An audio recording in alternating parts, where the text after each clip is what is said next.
Antes de começar o vídeo, eu quero pedir a você que acompanha o Blog da Cidadania que se inscreva no nosso canal, curta e compartilhe os nossos vídeos, acione o sininho das notificações, que assim você nos ajuda a fazer o nosso trabalho. E vamos ao vídeo.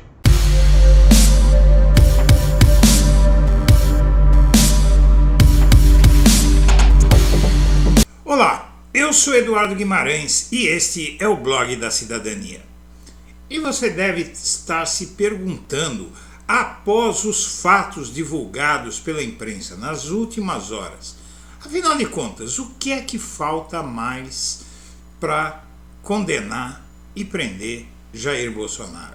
O que falta mais para que a sociedade receba uma satisfação por todos os crimes que esse homem cometeu? E, na verdade, o que falta a partir de agora é vontade política, mas também falta tempo. Não que falte tempo para condenar, falta passar o tempo necessário para condenar. Porque para condenar alguém, essa pessoa precisa ao menos ser réu em algum processo.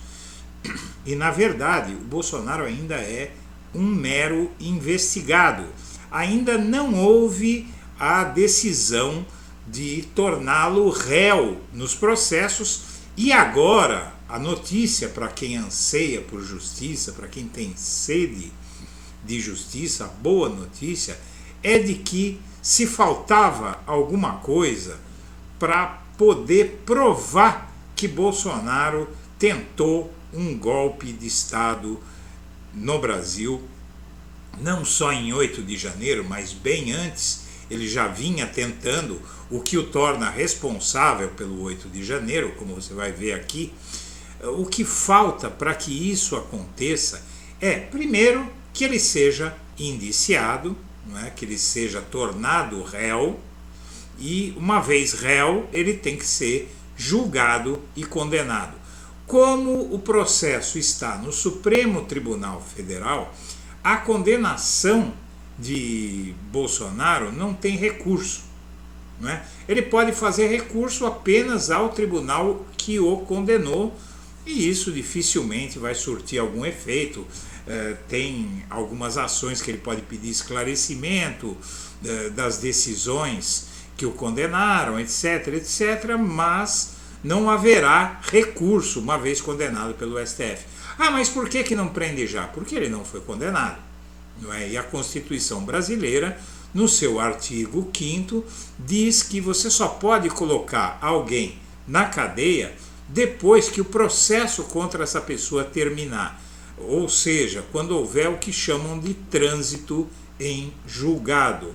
E o trânsito em julgado ocorrerá muito mais rapidamente do que se Bolsonaro estivesse sendo julgado desde a primeira instância, mas como são crimes que envolvem muitas pessoas com foro privilegiado, isso acaba colocando o Bolsonaro no Supremo Tribunal Federal para ser julgado.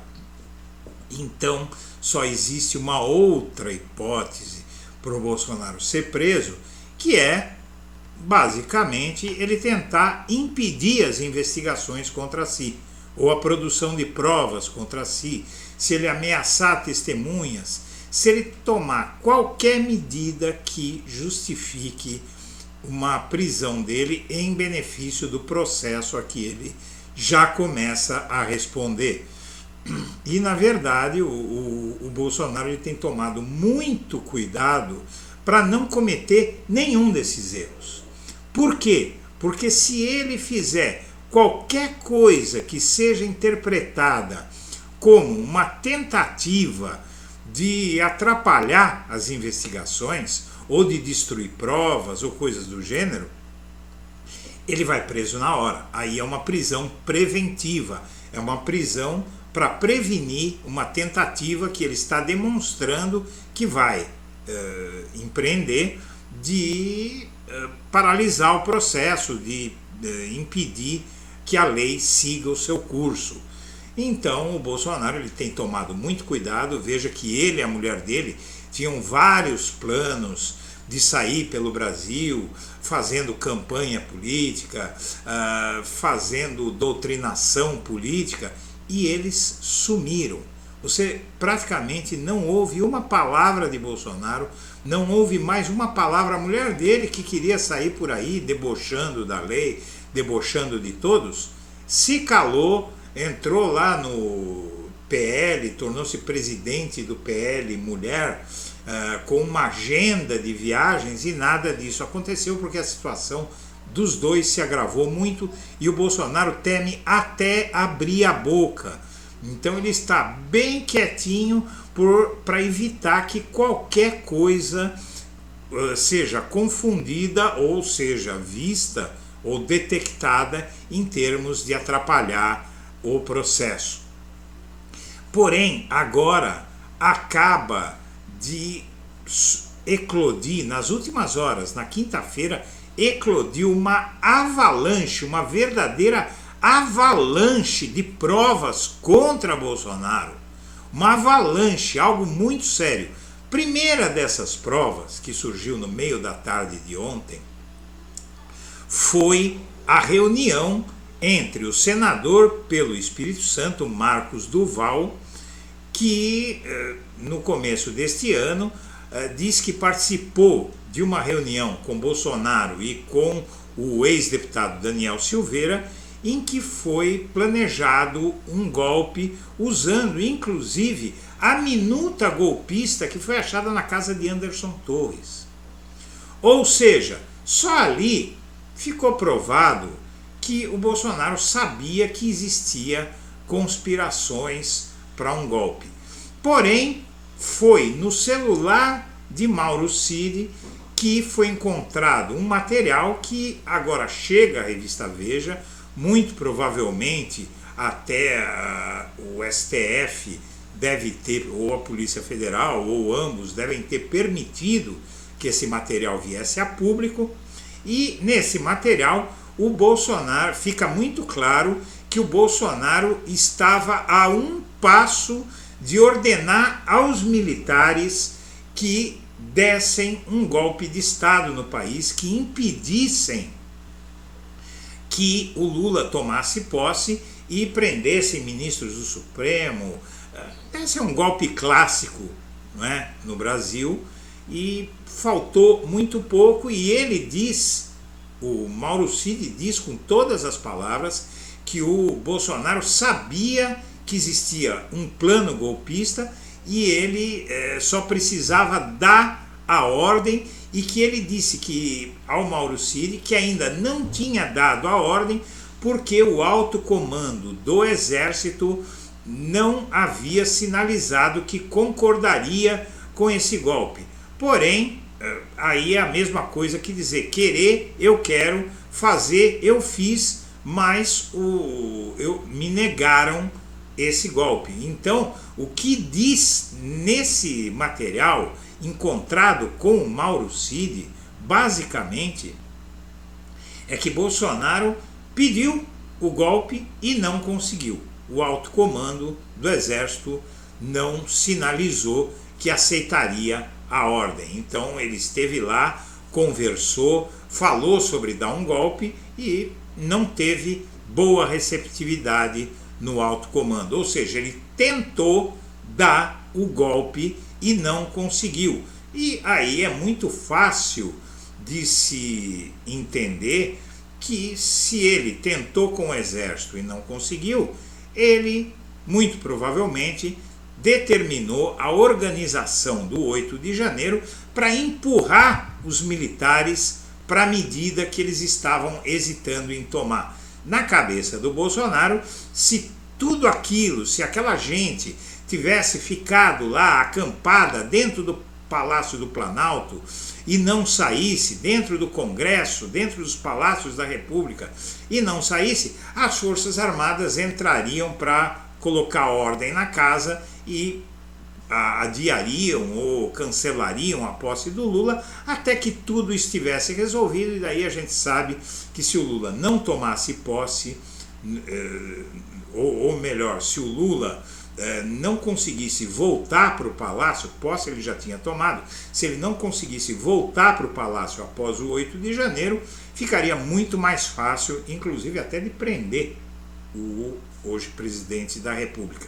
Então vamos ver algumas matérias e essa reportagem da Veja, que é uma bomba e se conecta com reportagens do jornal O Globo de hoje, que mostram que Bolsonaro estava sabendo de tudo, estava participando de toda a conspiração e, mais do que isso, essas matérias, uma dessas matérias, no caso a reportagem da Veja, nas entrelinhas ali está muito bem explicado que Bolsonaro falou sobre golpe e disse que não conseguiu a adesão do alto comando das Forças Armadas.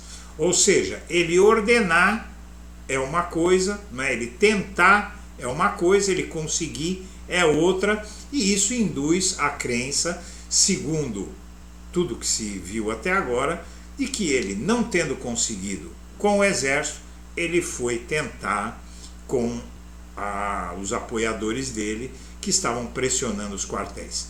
Então vamos dar uma olhada nesse material.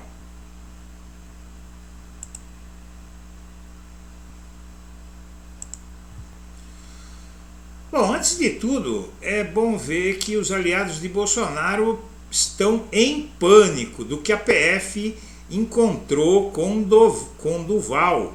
Provas de trama contra Moraes e provas contra o Bolsonaro, evidentemente. Não é? Tudo isso liga Bolsonaro a Moraes. Os aliados de Bolsonaro estão em estado de alerta depois da operação da Polícia Federal contra o senador Marcos Duval, que ele vai se convertendo, como você vai ver mais à frente, numa peça central no processo que o Supremo Tribunal Federal está montando contra Bolsonaro, que vai muito além do que há no TSE. O processo no TSE, é bom que se diga, que vai torná-lo inelegível, é apenas um detalhe de um processo muito maior e que agora fica claro que está em tramitação, ou seja, a batata do Bolsonaro está assando e já está chegando ao ponto de queimar se não for tirada logo do fogo e usada como deve ser.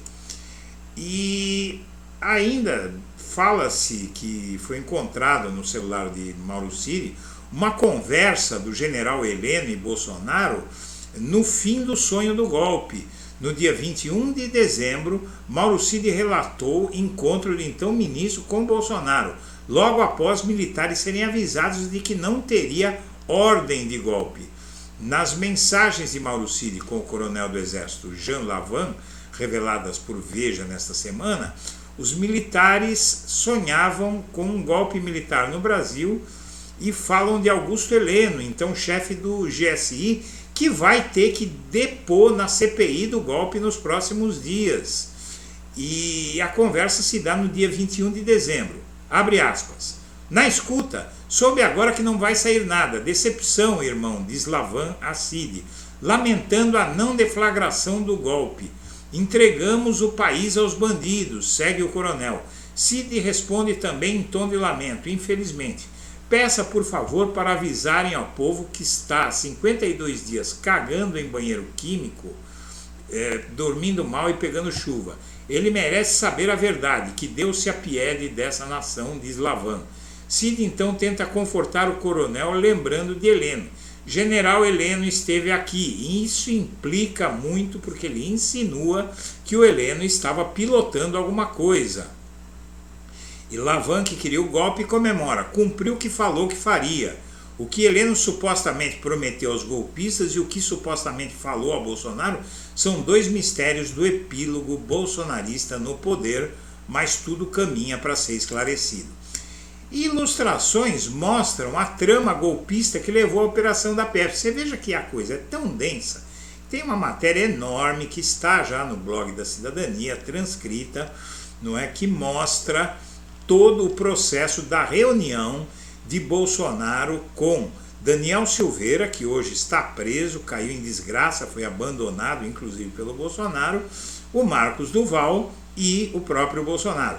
Eles foram levados para... Veja que a coisa era tão criminosa que eles conversaram por telefone de se encontrar num local bem longe da vista de qualquer um, entraram nesse local ermo num carro da Presidência da República e fizeram o trajeto. Marcos Duval e Daniel Silveira entram no carro de segurança da presidência. Aqui você tem, não é, a Palácio da Alvorada, encontro com Bolsonaro, e aqui a Palácio do Jaburu.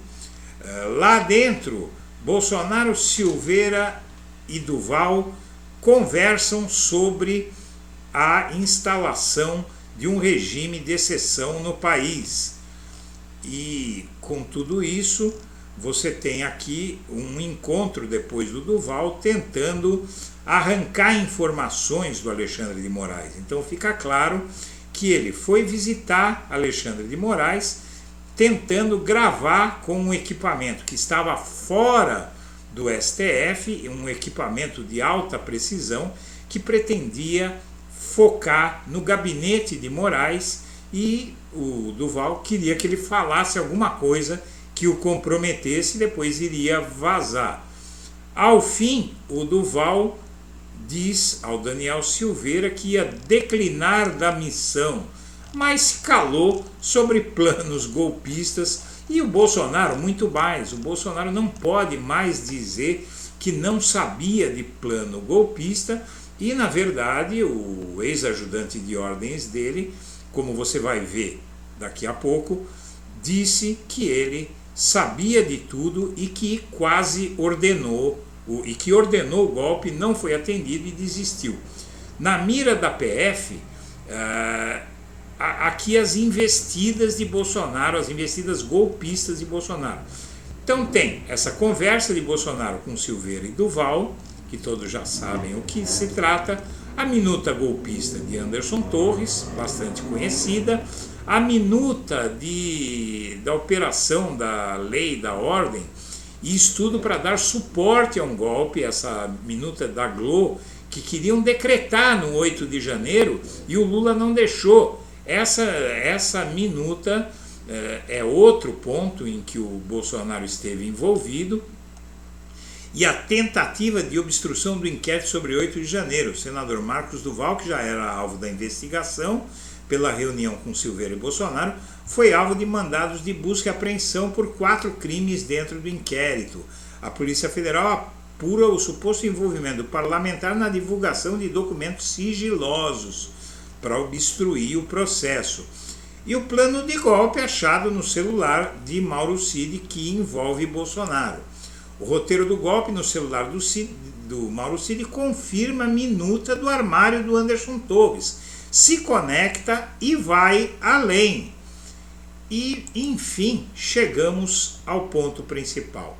A certa altura, essa aqui é a reportagem da revista Veja, exclusivo, arquivos de celular de Mauro Cid detalham o plano do golpe. Aqui um documento muito bem redigido, deferimento do pedido e início das operações. Serão determinadas as seguintes medidas: nomeação de interventor, fixação de prazo para restabelecimento da ordem constitucional, determinação de quais atos praticados pelo judiciário devem ser suspensos, abertura de inquérito para investigação das condutas das autoridades afastadas preventivamente, autorização para que o interventor suspenda outros atos inconstitucionais praticados pelo Poder Judiciário e, tendo sido afastado ministros do TSE devido ao fato de serem responsáveis pela prática de atos com violação de prerrogativa de outros poderes, devem ser chamados a integrar a corte os respectivos substitutos. Iam ser Nunes Marques e André Mendonça. Deverá o interventor fixar prazo para a realização de novas eleições. Veja só, mas aqui você tem, não é, o WhatsApp do tal Lavan, e aqui você tem, um pouquinho mais adiante, o trecho comprometedor. Cid responde com enigmático "estamos na luta". Em um áudio enviado ao então ajudante de ordens, o coronel insiste, o coronel Lavan para o Mauro Cid: "Pelo amor de Deus, Sidão, pelo amor de Deus, faz alguma coisa, cara. Convence ele a fazer, ele não pode recuar agora. ele não tem nada a perder, ele vai ser preso. O presidente vai ser preso, e é pior, na papuda, cara. Mauro Cid, de novo, não rechaça a sugestão golpista do colega e diz que Bolsonaro não conseguiu dar a ordem da intervenção militar porque o alto comando do Exército não o ajudou. E o alto comando do Exército é uma referência ao alto comando do Exército. Por fim, minha amiga, meu amigo, o bolsonarismo só faz afundar a 6 dias do julgamento. Então aqui o que eu posso dizer para você é que a situação do Bolsonaro chegou a um limite e não há mais quem acredite que ele não vai pagar por seus crimes. Minha amiga, meu amigo, eu agradeço a atenção e deixo meu melhor abraço para todo mundo.